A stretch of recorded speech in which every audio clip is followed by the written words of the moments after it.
Assalamualaikum warahmatullahi wabarakatuh. Perkenalkan, nama saya Muhammad Nasruddin Habibullah dengan NIM A12 2022 lowongan 811 dari kelas bisnis cerdas A126821. Kali ini saya akan mepresentasikan tugas saya ujian tengah semester menentukan regresi dari garmen. Yang pertama dilakukan adalah pengumpulan data. Pertama, dimulai dengan mengumpulkan data atau mengimpor data database dan memasukkannya secara manual karena data ini tidak memiliki header. Lalu saya menggunakan pustaka Pandas untuk membaca data. Seperti datanya ada beberapa data ya. Lalu yang kedua itu mengecek data kosong. Saya mengganti semua data kosong atau string dengan nilai menjadi, dan agar dapat memperoleh lebih lanjut saya juga mengecek info database untuk melihat apakah ada data yang perlu untuk dibersihkan atau tidak. Ini hasil dari programnya. Unless missing value ada 506 dan persen missing. Lalu selanjutnya ada drop fitur data.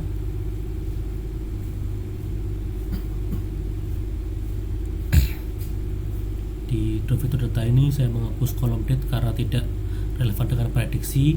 Kemudian saya hapus baris duplikat dan juga fitur yang tidak memiliki variasi nilai yang konsisten. Ini ada hasilnya, jumlah data kosong sebelum pergantian, di mana kuartal departemen, day team target produksi MSV sebanyak kosong dan WIP ada 506, ada overtime, insentif, idle time, idlement, no offsettle change, no worker actually productive, data type, kolom WNS diisi dengan nilai median 1309.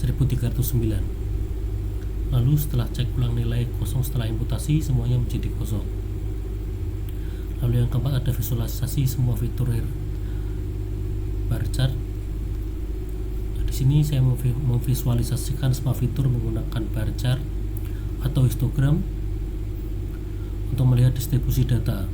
Ini penting untuk memahami pola outliner sebelum melanjutkan ke tahap modeling. Di sini ada bar chart numerik, ada quarter 1, finishing, dan lain-lain.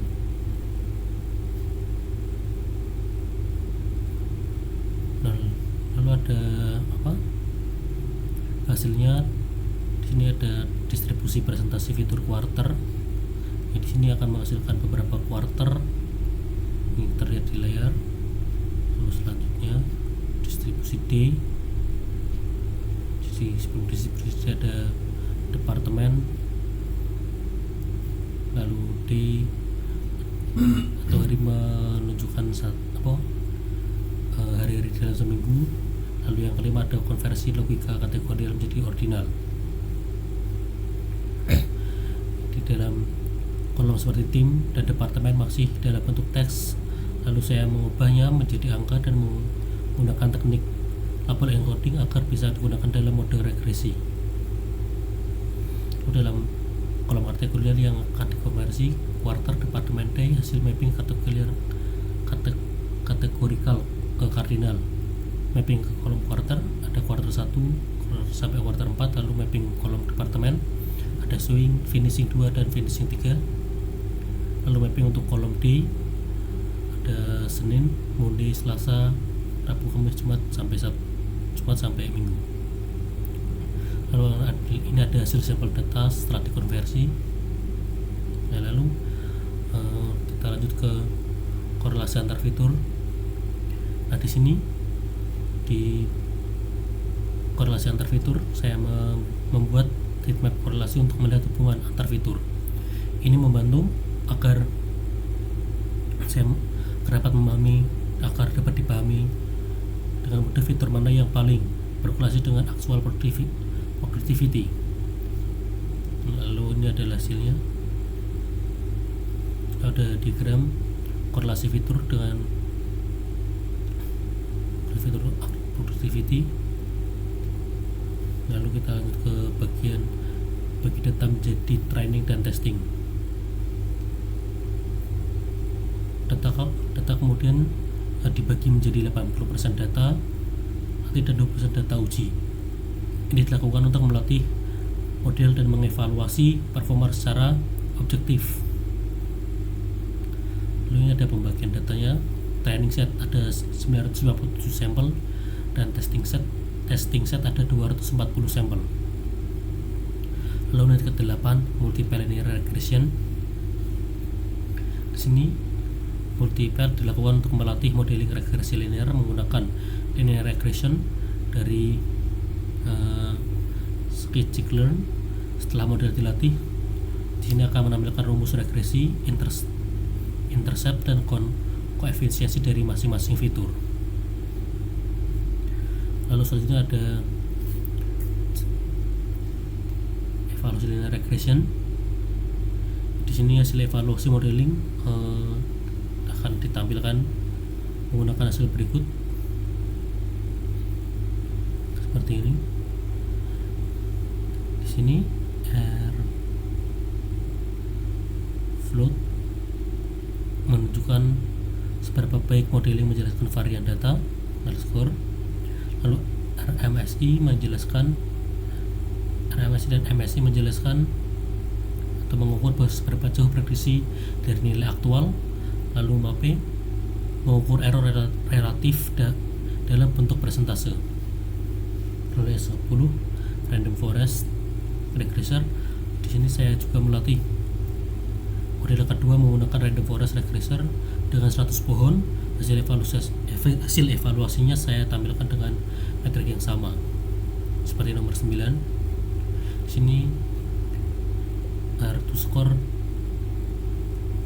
menunjukkan nilai 0,590, lalu RMSI 0,159, lalu MSI 0,159, lalu ada MAPE 0,430 atau 14%.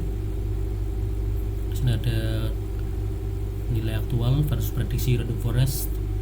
Yang pertama nilai prediksi, lalu ada nilai aktual importance random forest seperti di layar. Lalu yang terakhir perbandingan hasil model dan hasil evaluasi. Random forest memberikan performa yang lebih baik dibanding linear regression. Hal ini karena random forest mampu menangkap pola-pola non-linear, interaksi antar fitur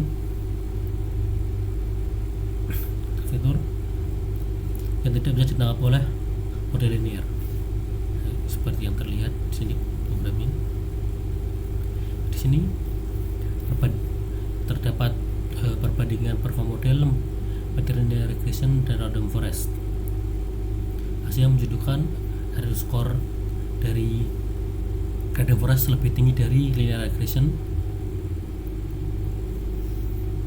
Kira-kira seperti itu penjelasan dari saya. Bila salah kata saya mohon maaf. Wassalamualaikum warahmatullahi wabarakatuh.